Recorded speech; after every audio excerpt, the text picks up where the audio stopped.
Les beaux ailleurs, c'est notre thématique du jour. Comment en arrive-t-on là? Qu'est-ce qui peut pousser véritablement quelqu'un à prendre une telle décision? Est-ce qu'au moment où on prend la décision de se lancer dans une telle aventure, on est pleinement conscient des risques qu'on encourt? Et est-ce qu'on réalise que pour les autres, notre vie ne vaut pas vraiment grand-chose?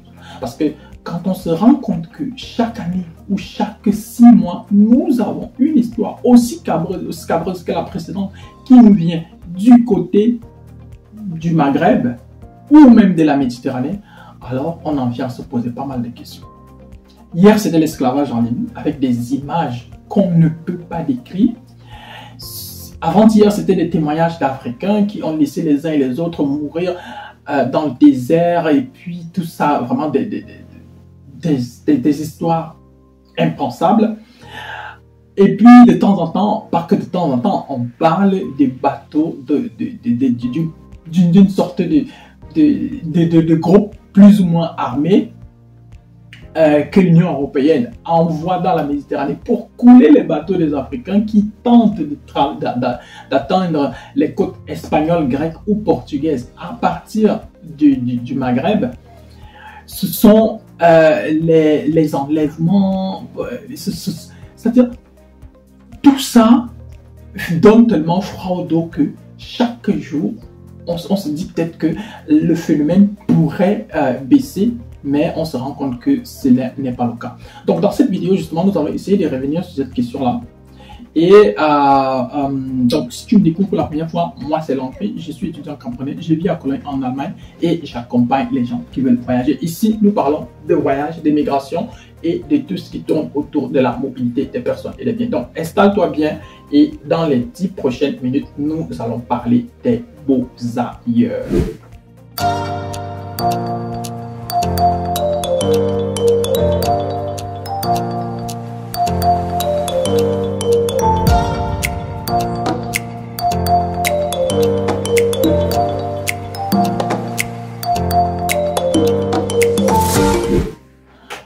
La première question qu'on va se poser ici, c'est pourquoi et comment certains en arrivent à prendre la route de l'Europe par la mer?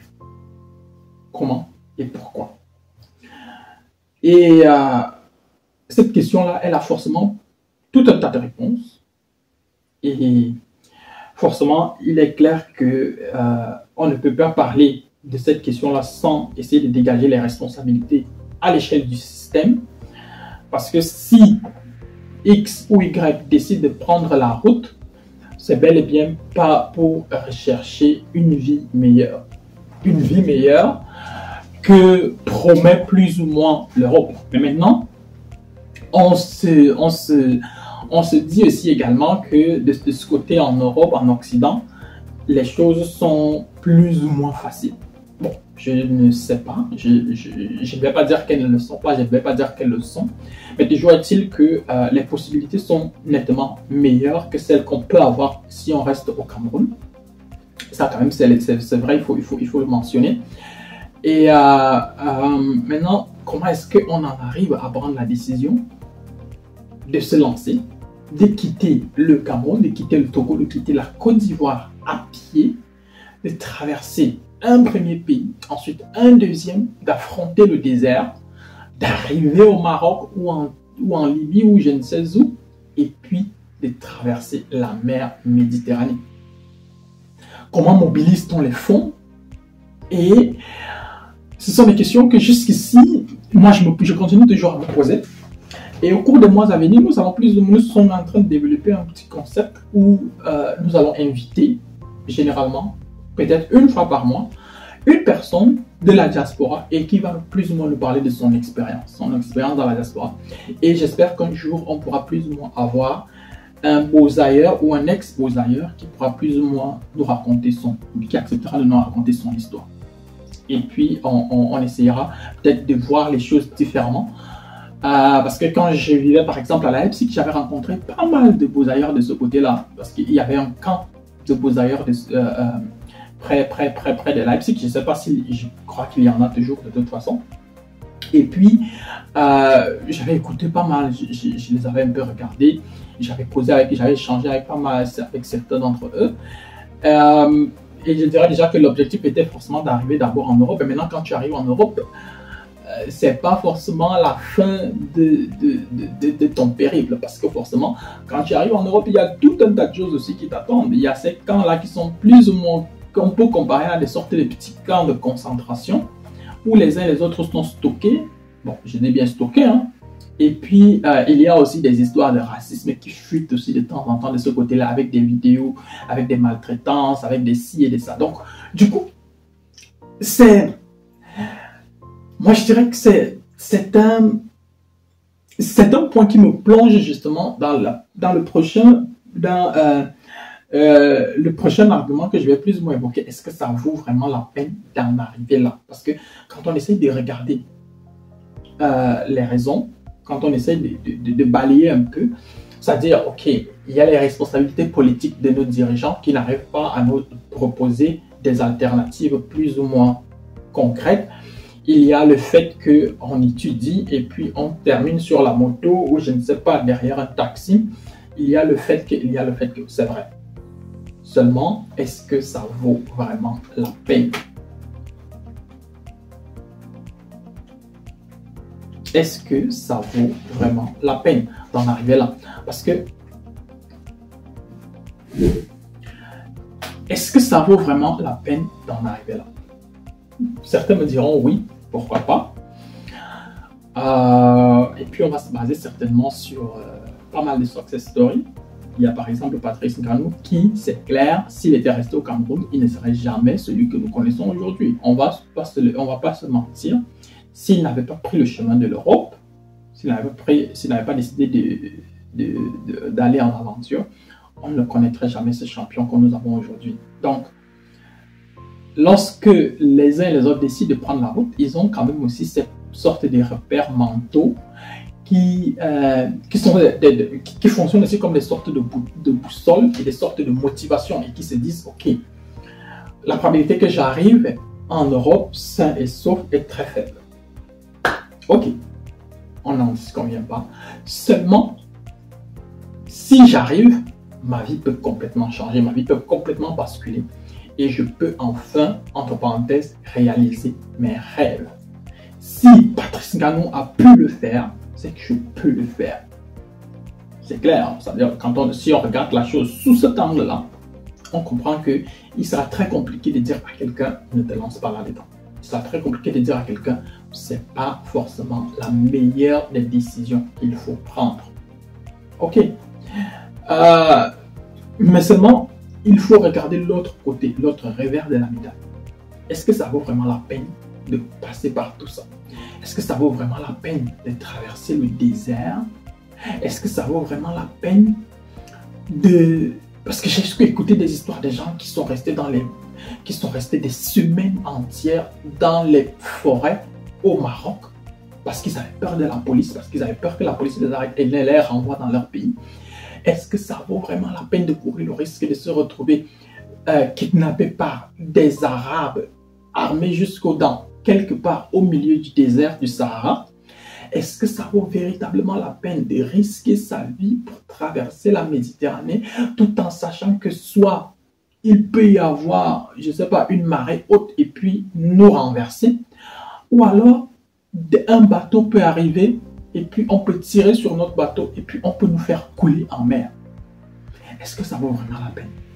Est-ce que ça vaut vraiment la peine lorsqu'on regarde par exemple ces images des dizaines d'Africains qui se sont fait massacrer, je dis bien massacrer, par je ne sais qui, bon, il y a des rumeurs, parfois on dit que la police, parfois on dit ci, parfois on dit ça, toujours est-il que ce sont des Africains qui ont été tués, ce sont des gens comme toi, comme moi qui regardent cette vidéo, qui ont été tués.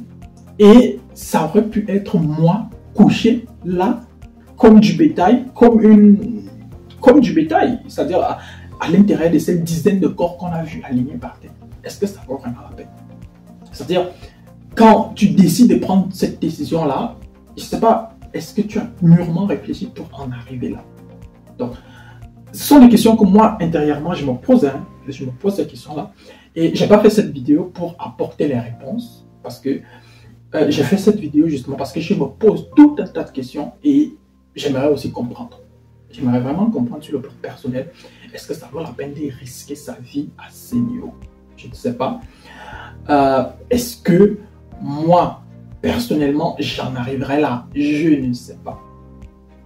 Je ne sais pas. Et peut-être je ne le saurai jamais. Mais comme j'ai dit, j'espère qu'un jour ici, on pourra recevoir un broussailleur et puis il pourra plus ou moins aussi nous éclairer sur ses raisons et puis pourra plus ou moins nous parler de son expérience. Ok, maintenant qu'on a essayé de balayer tout ce qu'on a balayé jusqu'ici, la dernière question que je me pose, c'est quelles sont les alternatives? C'est-à-dire, il ne suffit pas de dire à quelqu'un ne viens pas en Europe, ne prends pas la route, mais quelles sont également aussi les alternatives? Quels sont les plans B, C et D que les uns et les autres pourraient plus ou moins envisager pour éviter de se retrouver obligé de prendre le chemin de l'Europe? Déjà, je dirais que pour prendre le chemin de l'Europe, c'est pas comme si tu vas voyager gratuitement. Pour prendre ce chemin-là, il te faut mobiliser des fonds. Parfois, certains parlent jusqu'à 2 millions, 3 millions, 4 millions pour arriver jusqu'en Europe. Et avec 4 millions, pourquoi ne pas lancer un business? 4 millions entre tes mains, pourquoi ne pas lancer un business? Pourquoi ne pas lancer, je ne sais pas, tu ouvres ton business. L'objectif de la vie, ma foi, c'est d'être heureux. Pourquoi ne pas prendre tes 4 millions, minimiser les risques, ou tes 3 millions, même si c'est 2 millions, pourquoi ne pas les, même si c'est 1 million, pourquoi ne pas les prendre, minimiser les risques et lancer un petit business? Il y a des petits business qu'on peut lancer avec 600 000, avec 500 000, avec 800 000, avec 1 million, avec 2 millions. Tu peux lancer un business. Pourquoi ne pas lancer un business? Maintenant, deuxième des choses, si tu as autant d'argent, 2 millions, 3 millions, et que tu veux absolument voyager, est-ce que l'Europe est la seule destination? Est-ce que tu peux prendre un chemin alternatif, travailler sur une stratégie à long terme et se dire qu'au bout de 2-3 ans, j'aimerais peut-être être en Europe et peut-être passer par d'autres pays? Maintenant, en fonction de ton profil personnel, en fonction de ton ci et ton ça, tu peux décider par exemple de passer par un pays asiatique, tu peux décider de passer par le Moyen-Orient. C'est vrai que le Moyen-Orient aussi, c'est pas toujours très recommandé, mais voilà. Maintenant, c'est vrai que nous ne maîtrisons pas encore ces couloirs-là, mais je sais qu'il y a des couloirs pour les jobs, pour les petits jobs du côté de l'Europe de l'Est, Pologne, Lituanie, ceci, cela. Pourquoi ne pas regarder de ce côté-là? Maintenant, si par exemple tu peux étudier et que tu veux passer plus ou moins par un chemin alternatif, si on t'a déjà refusé le visa du côté de l'Europe de l'Ouest, pourquoi ne pas regarder du côté de l'Europe de l'Est? Est-ce que ça vaut véritablement la peine de prendre la route? Peut-être tu vas me dire que moi, je n'ai pas de diplôme et que je veux voyager. Ok.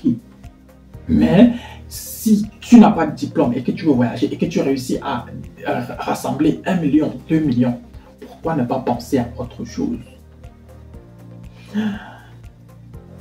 Anyway, moi, personnellement, je ne peux pas dire à quelqu'un de ne pas prendre la route ou de prendre la route. J'en suis incapable parce que je suis plus ou moins conscient des tenants et des aboutissants de chacune de ces décisions-là, prendre la route ou bien ne pas la prendre. Moi, tout ce que je peux faire, c'est essayer de poser les questions, des questions rhétoriques, pour que si, au bout de ta réflexion, tu peux toi-même trouver des réponses, tu les trouves, et à partir de tes réponses, peut-être, tu pourras donc décider aisément de te dire, ok, je me lance, ou alors je ne me lance pas. Donc, cette vidéo, justement, comme j'ai dit, elle était là pour que je me pose des questions. Cette vidéo, elle était là pour que parce que je ne comprends pas, personnellement, et je ne suis pas certain que je comprendrai. Peut-être parce que je ne suis pas passé par cette expérience-là. Peut-être c'est pour ça, certains pourront dire. Toujours est-il que, ma foi, je pense qu'il y a des chemins alternatifs. Je pense qu'on peut forcément passer par autre chose pour arriver en Europe. Et je pense que l'Europe n'est pas forcément une fin en soi. Vous me direz que pourquoi est-ce que je reste et pourquoi est-ce que je ne rentre pas moi-même. Mais je vous répondrai aussi que je reste justement parce que je ne vais pas dire que je peux décider de rentrer maintenant. Si je décide de rentrer maintenant, ce ne serait pas forcément la meilleure des décisions parce que je n'aurais pas préparé mon retour. Mais il faudra qu'on essaye plus ou moins de démystifier l'Europe, de démystifier Mbengue de telle sorte que les uns et les autres n'arrivent pas au point de risquer leur propre vie pour une aventure comme celle-là. Donc, j'espère que si tu as aussi des questions comme moi, tu peux les laisser en commentaire. Par rapport à tout ce qui a été dit ici, tu peux nous laisser en commentaire. Si tu as été beaux ailleurs, si tu es beaux ailleurs, tu peux également aussi partager ton expérience avec nous. Peut-être on peut essayer de comprendre. Et comme je disais, au cours des mois à venir, nous allons plus ou moins développer ce concept de vidéo-là où nous allons inviter les uns et les autres pour venir nous parler de leurs expériences.